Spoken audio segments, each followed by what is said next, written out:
शब्दांजलि programme शुरू करने के बाद अभी तक इसका कंटेंट बनाने में केवल किसी एक व्यक्ति की भूमिका होती थी, जिसके चलते कभी कभी कंटेंट का दायरा सीमित हो जाता था और दर्शक तक हमारी पहुंच कठिन हो जाती थी। अब इसका दायरा बढ़ाने में हमारे दर्शक बड़ी भूमिका निभा रहे हैं। वो कहते हैं ना, आवाज उठाओ, समझ बढ़ाओ।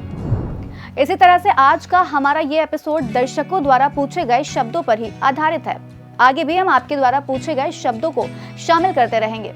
आपसे अनुरोध है कि ऐसे शब्द जिन पर आप सामान्य भाषा में अपनी समझ विकसित करना चाहते हैं, वो हमें कमेंट बॉक्स में जरूर भेजें। अब शुरू करते हैं आज का एपिसोड और लेते हैं आज का पहला शब्द, जो हमारे दर्शक राम विजय गुप्ता द्वारा पूछा गया है। पहला शब्द है आर्टिफिशियल इंटेलिजेंस। आर्टिफिशियल इंटेलिजेंस यानी कृत्रिम बुद्धिमत्ता एक टेक्नोलॉजी है जिससे कंप्यूटर, रोबोट या फिर सॉफ्टवेयर इंसानी दिमाग की तरह काम करने में सक्षम होते हैं। यहाँ ये जरूर याद रखें कि इंसानी दिमाग के सारे काम एआई के जरिए नहीं कराए जा सकते हैं। हालांकि मानव मस्तिष्क की तरह किसी समस्या के समाधान और निर्णय लेने की क्षमताओं की नकल करके दूसरी दिमागी प्रक्रिया जरूर की जा सकती है। आज के समय में एआई के जरिए कंप्यूटर सिस्टम या रोबोटिक सिस्टम तैयार किया जाता है। ChatGPT भी एआई के बेसिस पर काम करने वाला एक चैटबॉट है, जो आपके पूछे गए सवालों का जवाब एक इंसानी और प्राकृतिक भाषा में देता है।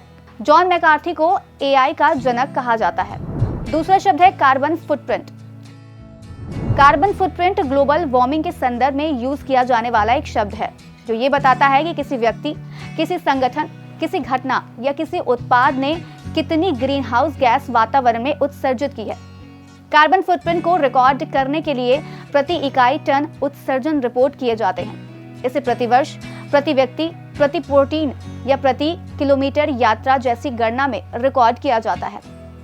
आपको बता दें कि संयुक्त राज्य अमेरिका में एक व्यक्ति के लिए औसत कार्बन फुटप्रिंट 16 टन है, जो दुनिया में सबसे अधिक दरों में से एक है, जबकि विश्व स्तर पर औसत कार्बन फुटप्रिंट 4 टन के करीब है। तीसरा शब्द है मार्केटिंग या विपणन। मार्केटिंग या विपणन बिजनेस मैनेजमेंट का एक अहम पहलू है, जिसमें बिजनेस से जुड़े सारे मुद्दों पर चर्चा की जाती है। मार्केटिंग के 7P यानी product, price, promotion, place, people, packaging और प्रोसेस शामिल होते हैं।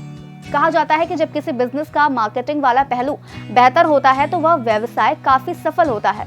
इस तरह से अगर आपको मार्केटिंग में जाना है तो अपने ग्राहकों की पहचान करनी होगी, वस्तुओं और सेवाओं को ग्राहक के हिसाब से बनवाना, ग्राहक तक उस प्रोडक्ट को पहुंचाने के लिए संचार सेवाओं को अपनाना, कंपनी के उत्पाद या सेवा में लोगों की रुचि जगाना और इसके लिए जनता को शिक्षित करना और उत्पाद या सेवा की खरीद या बिक्री को बढ़ावा देने के लिए काम करना होगा।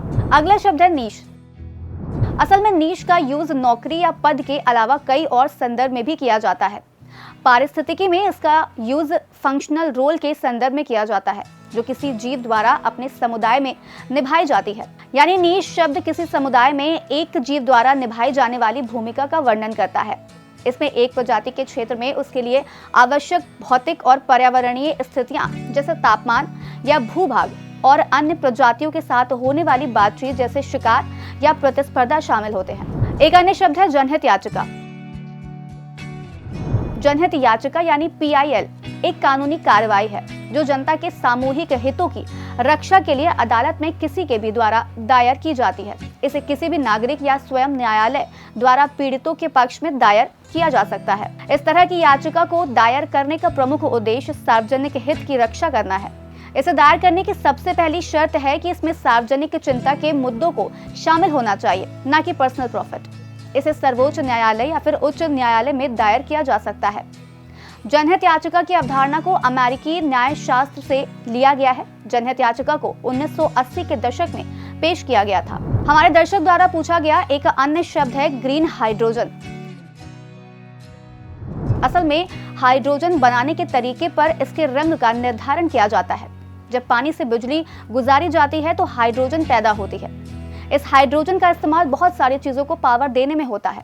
अगर हाइड्रोजन बनाने में इस्तेमाल होने वाली बिजली किसी रिन्यूएबल सोर्स से आती है, मतलब ऐसे सोर्स से आती है जिसमें बिजली बनाने में प्रदूषण नहीं होता है, तो इस तरह बनी हाइड्रोजन को ग्रीन हाइड्रोजन कहा जाता है।